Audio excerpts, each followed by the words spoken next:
نسمح لهم يشربون شاي مثل شيء ما اذا تريد خلي الشاي بعدين او يشربون شاي كذا يشربون شاي والشيخ يحكي يصير يعني ها ولا الشاي بعدين يخلي الشاي بعدين المحاضره. اوكي افتح. صلوا على محمد وآل محمد. اللهم صل على محمد. أعوذ بالله من الشيطان اللعين الرجيم. بسم الله الرحمن الرحيم. الحمد لله رب العالمين. والصلاة والسلام على أشرف الأنبياء والمرسلين أبي القاسم محمد. اللهم صل على محمد وعلى أهل بيت الطيبين الطاهرين المعصومين ورحمة الله على أجمعين من الآن إلى قيام يوم الدين. Jibreel came down to the Prophet, peace be upon him, and advised him with three things to do in his life. Jibreel قال رسول الله صلى الله عليه وآله وسلم افعل ما شئت فإنك ميت، أحبب ما شئت فإنك مفارقه،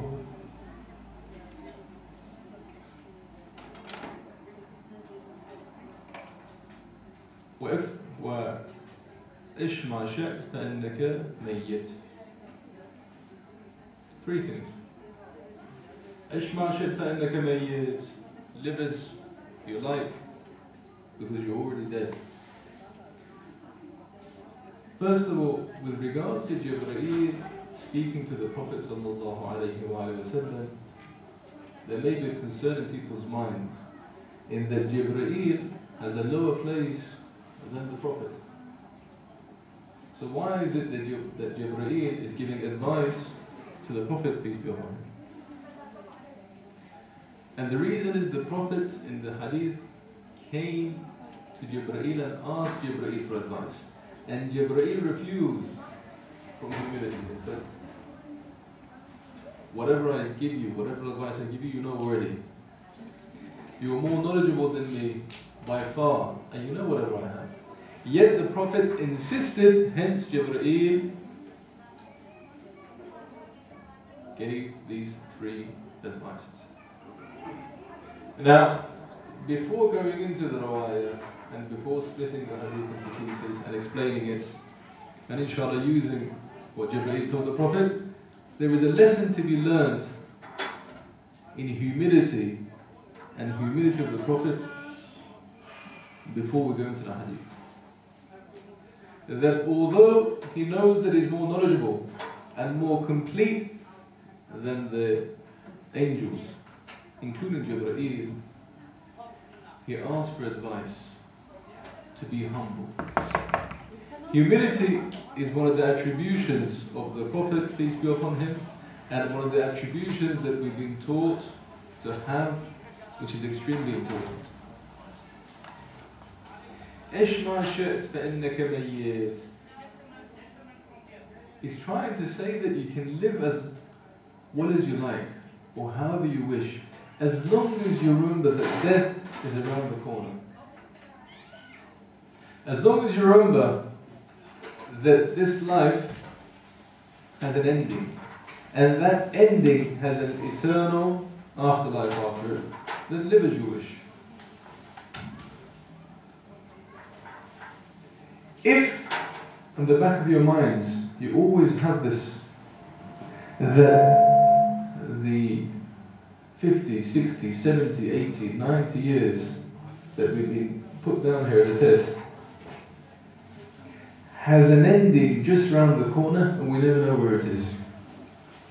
For some people, it may be tomorrow. For some people, it may be next second. For some people, it may be in 100 years. But the fact no one apart from Allah subhanahu wa ta'ala knows when that is. In some of the riwayat we see that changes have been made to people's deaths without the Ahlulbayt knowing. So sometimes the Imam would be surprised at someone's life because he expected their death in a particular day, but because they made sadaqah or because they saw a relative, salam rahim, their life was extended. Yet, if it's so secretive that only Allah subhanahu wa ta'ala knows, then it's a reminder to us that no one can bank on their life being a particular amount. Hence, Jibreel is telling the Prophet this. And then to take this further, it says, Ahbab ma shi't. Love whatever you like. Enjoy whatever you have, the materialistic things in front of you this time. But remember that you will leave it. Remember that there's a goodbye. The more you have to love, the more love you have for these materialistic things, the more difficult the goodbye becomes. If you imagine, there is a book by Shaykh Abbas al-Ummi, the person who wrote Mafatih al-Janan, Manazil al-Akhir. It's a very small book, but it's precise in the rawayat that it brings with regards to the next life. And it says one of the tortures that people go through, one of the problems people have when going from this life to the next is saying goodbye. Saying goodbye to what? What they love, what they have hope for. And it may not be anything bad. Their own children, they love their children. It's difficult to say goodbye to your children. It's difficult to say goodbye to your family and relatives that you like. You've lived with them 50 years, now you have to say goodbye. As you're leaving, it's difficult to say goodbye. For some people, it's materialistic things. You see people that love their cars more than their children. It's a shame, but it happens. You see people work all their lives to gain a particular powerful place, to have a big chair and a big table, to rule over people, to have authority over people. To leave that chair is difficult. You see, humility helps in many ways. I'll give you a few examples of how the Prophet himself used to be humble and what benefits humility brings in this hadith as well. There was a lady that used to live outside Mecca, and the Prophet used to live inside Mecca. This lady did not convert to Islam and was convinced that the Prophet was a magician and a liar. She used to come into Mecca once in a while to do her shopping, to do this, the shops that exist nowadays did not exist at that time. So you had to go to various places to collect the various essential needs and take it home with you. So she came to Mecca to buy the essential requirements that she had. Obviously, as her trips to Mecca were far and few between, she had to buy everything before going back. After buying all her purchases, it became too much for her to carry. And she didn't have enough money to pay the slaves or whoever was available at the time to take it back home. And it was a far way to walk. So she looked around hopelessly. A young man came to her and said, "Do you need help?" She specifically said that I have no money to give you. He said, "Okay." He took all the shopping that she had done and carried it without a horse or without any animal's help, all the way to the lady's house, which is outside Mecca. The old lady, when seeing the help of the young man, without expecting anything in return, she became very pleased. So she said, "You know what, I have no money to give you. But because of your humility and because of the help you've given me, I've got one advice for you. There is a man in Mecca. He calls himself Muhammad. This person is a magician and a liar. Make sure you don't fall into his trap." The young man replied, "Ana Muhammad." And she replied, "Ashhadu an la ilaha illallah, wa ashhadu anna Muhammadan Rasulullah."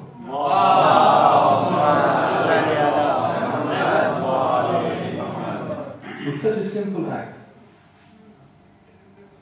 Another example of this was a man that used to take his rubbish and put it outside the house of the Prophet, just to annoy him, just to show that he hated Islam and this religion.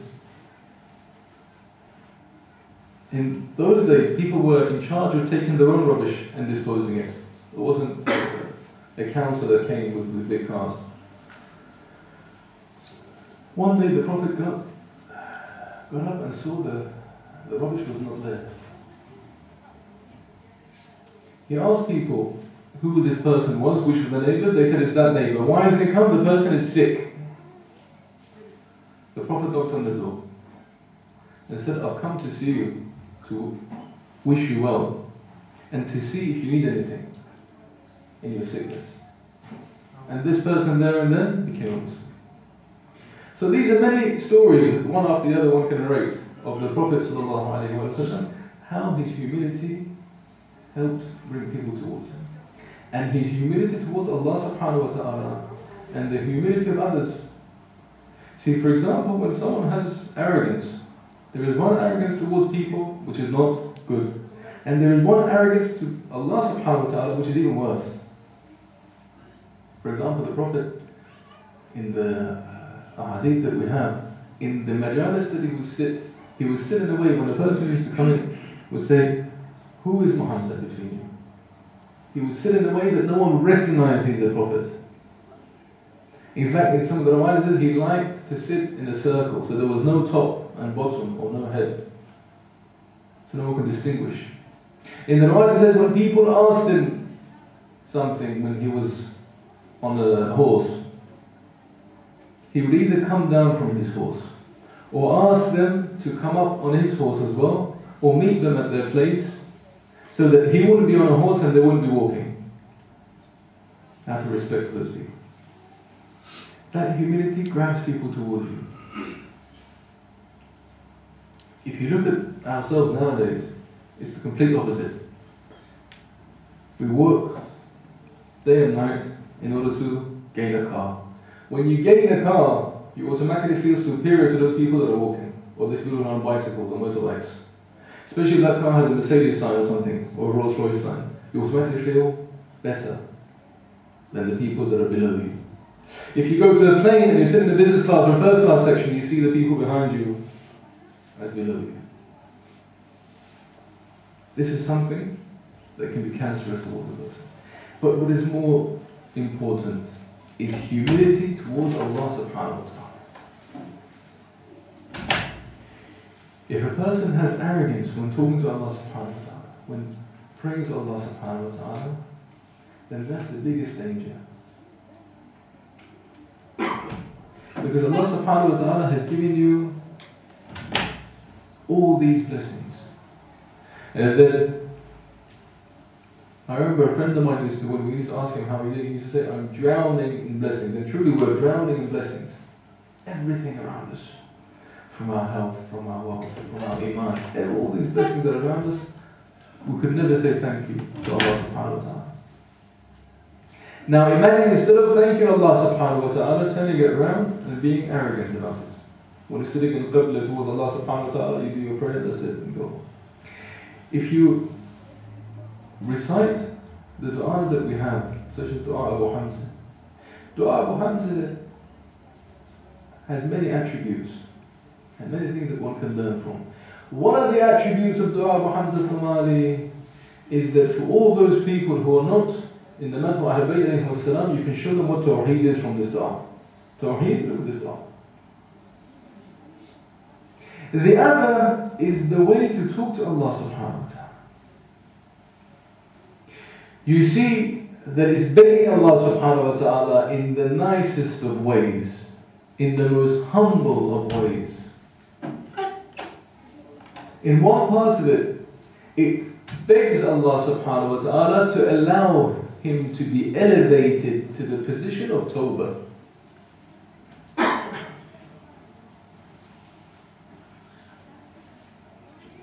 These du'as are from Ma'soomeen, and all of them have particular secrets behind them that you can get to.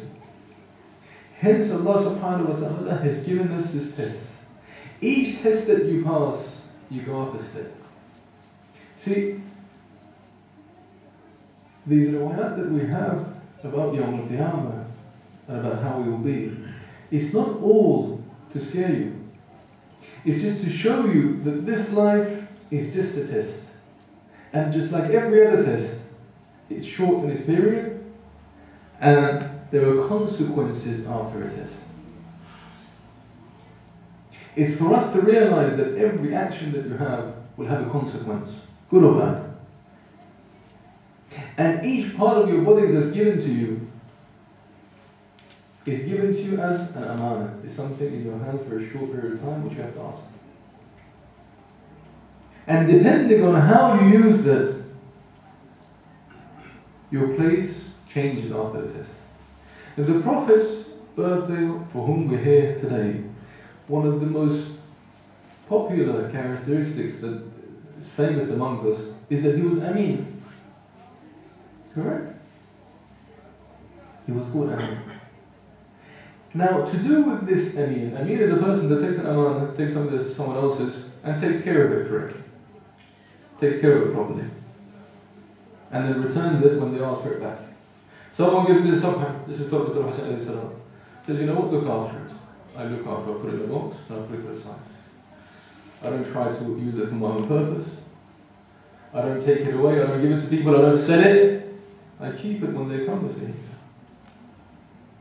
Allah subhanahu wa ta'ala has given us this body in its various form that it is.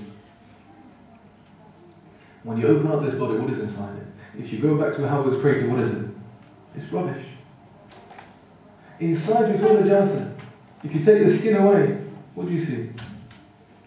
All these bloods and veins in. It's not pretty, is it?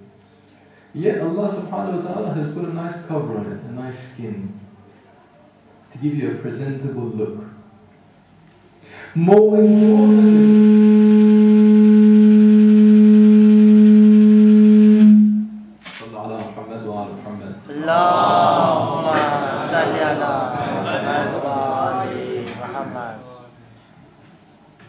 more importantly, Allah subhanahu wa ta'ala, apart from